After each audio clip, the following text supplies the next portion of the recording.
Assalamualaikum warahmatullahi wabarakatuh. Perkenalkan, nama saya Mira Nurfahla, semester 8, Program Studi Pendidikan Sejarah dari Universitas Indraprasta PGRI. Di sini, saya akan membahas tentang proses masuknya Hindu-Buddha di Indonesia. Sebelum memasuki materi lebih dalam, saya akan sedikit membahas tentang keadaan Nusantara sebelum datangnya Hindu-Buddha. Jadi, pada saat itu masyarakat Nusantara mempercayai dua sistem kepercayaan, yaitu animisme dan dinamisme. Animisme merupakan kepercayaan pada makhluk halus dan roh sebelum manusia mendapatkan pengaruh dari ajaran yang sifatnya wahyu Tuhan.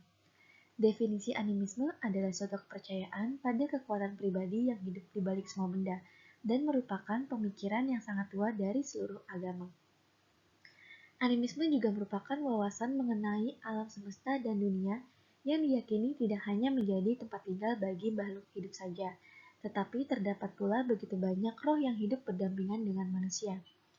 Banyak contoh kepercayaan animisme yang berkembang di masyarakat Nusantara. Salah satunya kepercayaan masyarakat Nias yang meyakini bahwa tikus yang sering keluar masuk rumah adalah jelmaan dari roh wanita yang meninggal dalam keadaan melahirkan. Berlainan dengan animisme, dinamisme berasal dari bahasa Yunani, yaitu dynamos yang artinya kekuatan. Dinamisme didefinisikan sebagai kepercayaan yang meyakini benda di sekitar memiliki kekuatan gaib. Benda tersebut bukan hanya berkekuatan, melainkan juga mengandung zat yang bisa membantu manusia dalam menjalankan kehidupan sehari-hari. Di zaman prasejarah, banyak orang menggantungkan hidupnya pada benda-benda yang mereka yakini memiliki kekuatan, seperti api, batu, air, pohon, binatang, hingga manusia. Ketergantungan tersebut sama halnya seperti agama yang memberikan kenyamanan serta rasa aman bagi penganutnya. Selanjutnya, proses masuknya Hindu-Buddha di Indonesia. Indonesia sebagai negara kepulauan letaknya sangat strategis, yaitu terletak di antara benua Asia dan Australia dan dua samudra yaitu Indonesia dan Pasifik, yang merupakan daerah persimpangan lalu lintas perdagangan dunia. Pada abad 1 Masehi, jalur perdagangan tidak lagi melewati jalur darat, tetapi beralih ke jalur laut, sehingga secara tidak langsung perdagangan antara Cina dan India melewati Selat Malaka. Jadi, melalui jalur perdagangan mereka lah, agama Hindu-Buddha mulai hadir di Indonesia. Sebagai pintu gerbang, Selat Malaka merupakan kawasan yang cukup penting bagi pelayaran dan perdagangan, terlebih bandar-bandar di sekitar Samudra Indonesia dan Teluk Persia. Selat Malaka menghubungkan Arab dan India di sebelah barat Laut Nusantara dengan Cina di sebelah timur Laut Nusantara. Jalur tersebut diberi nama Jalur Sutra sejak abad pertama Masehi hingga abad ke-16 Masehi. Penamaan jalur tersebut karena Cina membawa komoditas sutra secukup banyak untuk dijual di wilayah lain.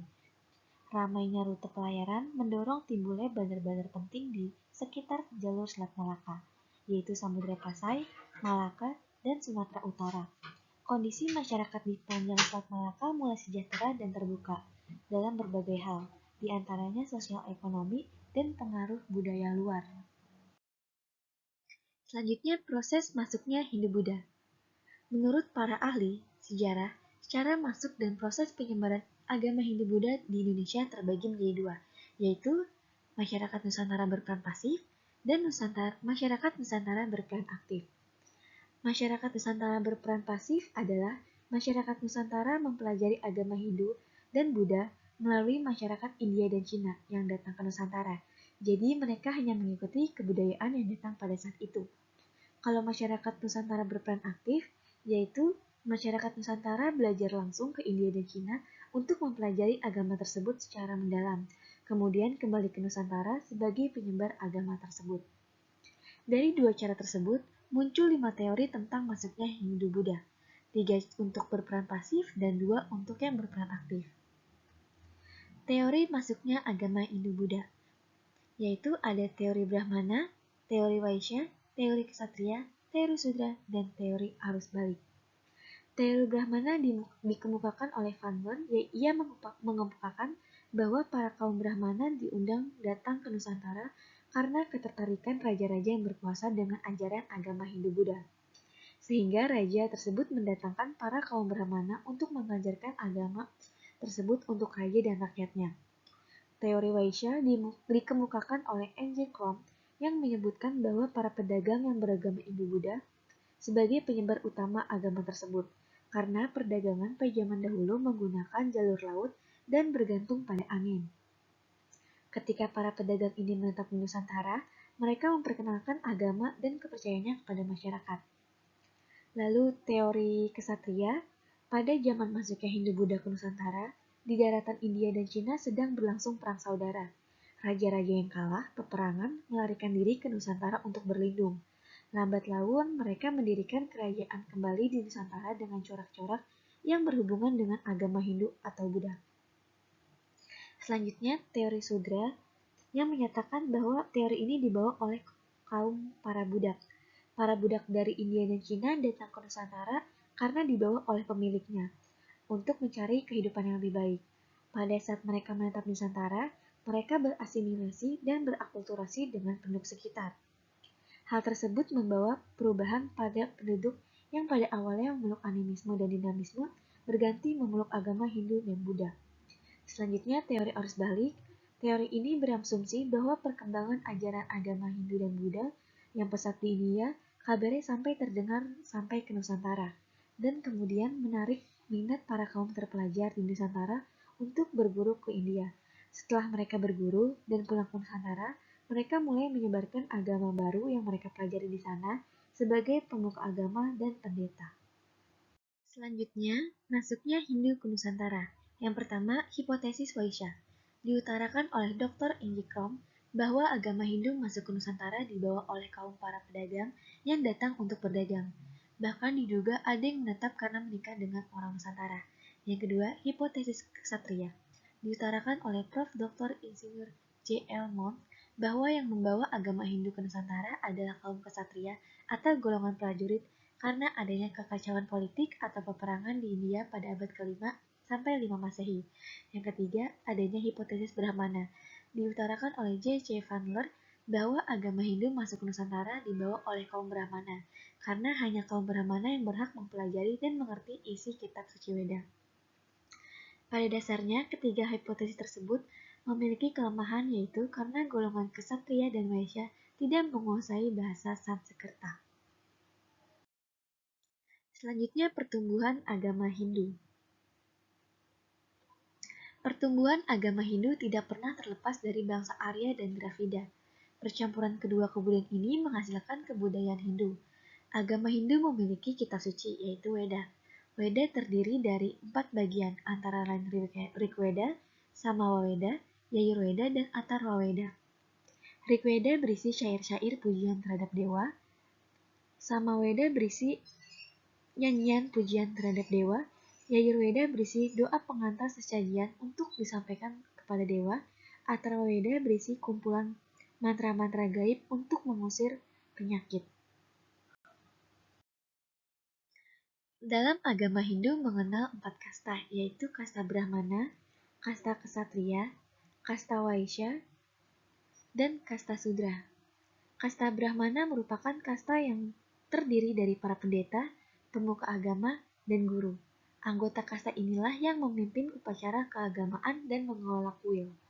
Kasta Ksatria merupakan kasta kedua tertinggi yang golongannya terdiri dari prajurit, raja, dan bangsawan. Umumnya anggota kasta Ksatria yang menyelenggarakan pemerintahan.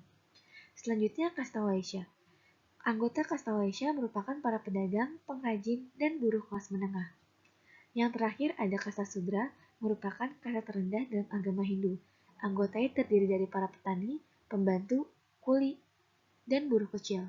Dalam agama Hindu, dewa yang paling tinggi ialah Trimurti, yang terdiri dari Brahmana, dewa pencipta, Wisnu, dewa yang bertugas menjaga dan memelihara ciptaan Brahmana, dan Shiva, dewa yang bertugas meleburkan segala sesuatu yang telah usang dan tidak layak di dunia ini. Jadi inilah para dewa dari agama Hindu. Selanjutnya masuknya agama Buddha. Untuk agama Buddha, diduga adanya misi penyiar agama Buddha yang disebut dengan Dharmaduta. Dharmaduta adalah utusan dari agamawan Buddha yang diberikan tugas khusus untuk menyebarkan agama Buddha. Sosoknya begitu penting karena Dharmaduta mendalami ajaran agama Hindu-Buddha dan hidup penuh dengan kesederhanaan. Untuk menjadi seorang Dharmaduta harus memiliki kriteria yang khusus. dan diperkirakan pada abad 2 Masehi agama Buddha masuk ke Nusantara. Hal ini dibuktikan dengan adanya penemuan arca Buddha yang terbuat dari perunggu di berbagai daerah di Indonesia, antara lain Sepaga, Sulawesi Selatan, Jember, Jawa Timur, Bukit Sugintang, Sumatera Selatan.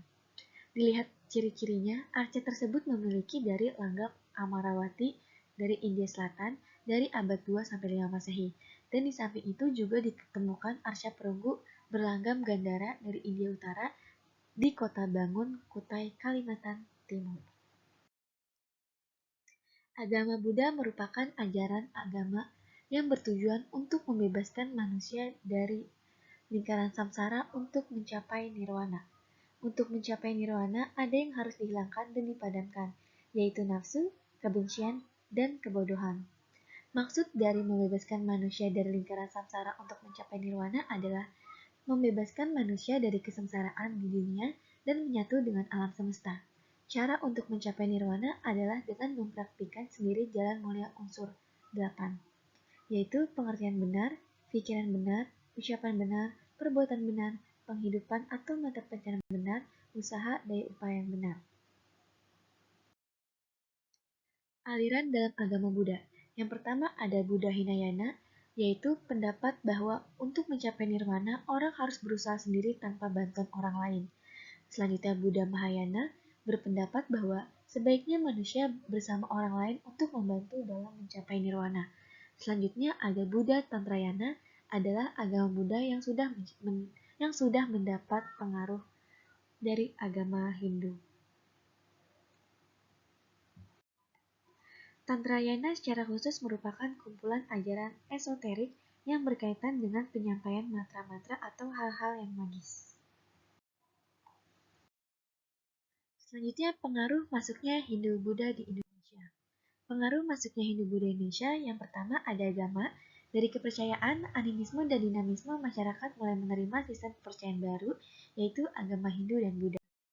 Selanjutnya, pemerintahan. Sistem pemerintahan kerajaan dikenalkan oleh orang-orang India. Dalam sistem ini, kelompok-kelompok kecil masyarakat bersatu dengan kepemilikan wilayah yang luas. Kepala suku yang terbaik dan terkuat berhak atas tampuk kekuasaan kerajaan. Oleh karena itu, lahir kerajaan-kerajaan seperti Kutai, Tarumanagara, dan Sriwijaya. Selanjutnya sosial. Dalam bidang sosial, terjadi bentuk perubahan dalam tata kehidupan sosial masyarakat. Masyarakat mulai mengenal sistem kasta, lalu muncul golongan-golongan baru dalam masyarakat seperti golongan Brahmana. Selanjutnya arsitektur. Salah satu tradisi megalitikum adalah bangunan punden berundak-undak. Tradisi tersebut berpadu dengan budaya yang mengilhami pembuatan bangunan candi. Jika kita perhatikan, Candi Borobudur akan terlihat bahwa bangunannya terbentuk limas yang berundak-undak. Hal ini menjadi bukti adanya paduan budaya India dan Indonesia. Selanjutnya ada bahasa. Kerajaan-kerajaan Hindu-Buddha di Indonesia meninggalkan beberapa prasasti yang sebagian besar berhuruf Pallawa dan berbahasa Sanskerta. Dalam perkembangan selanjutnya, bahkan hingga saat ini, bahasa Indonesia memperkaya diri dengan bahasa Sanskerta. Kalimat atau kata-kata bahasa Indonesia yang merupakan hasil serapan dari bahasa Sanskerta yaitu Pancasila, Desa Dharma, Kartika Eka Paksi, dan sebagainya. Selanjutnya sastra. Berkembangnya pengaruh India di Indonesia membawa kemajuan besar dalam bidang sastra. Karya sastra terkenal yang mereka bawa adalah kitab Ramayana dan Mahabharata. Adanya kitab-kitab itu memacu para pujangga Indonesia untuk menghasilkan karya sendiri. Karya-karya sastra yang muncul di Indonesia adalah Arjuna Wiwaha karya Empu Tatular, Sutasoma karya Empu Tatular, Negara Kertagama karya Empu Tatular. Dampak masuknya pengaruh Hindu-Buddha. Dalam politik muncul sistem kerajaan. Ekonomi meningkatnya hubungan dagang dengan luar negeri. Agama, masyarakat mulai mengenal dewa dan Tuhan. Kebudayaan, berkembangnya kesastraan dan tradisi baru. Untuk sosial, muncullah sistem kasta di dalam masyarakat. Saya rasa cukup penjelasan dari saya, semoga mudah dipahami dan sampai jumpa di lain waktu. Wassalamualaikum warahmatullahi wabarakatuh.